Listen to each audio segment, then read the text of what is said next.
ஆன C Joseph Vijay எனும் நான்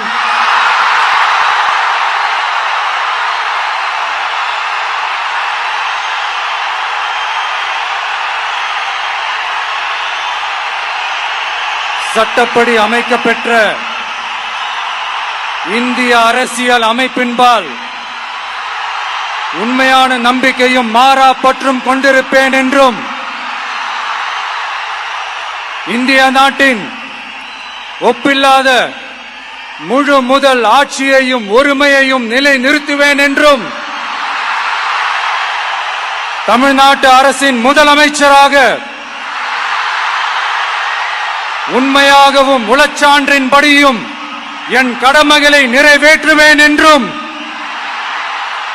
அரசியல் அமைப்பிற்கும் சட்டத்திற்கும் இணங்க அச்சமும் ஒருதலை சார்பும் இன்றி விருப்பு வெறுப்பை விலக்கி பலதரப்பட்ட மக்கள் அனைவருக்கும் நேர்மையானதை செய்வேன் என்றும் ஆண்டவன் மீது ஆணையிட்டு உறுதிமொழிகிறேன்.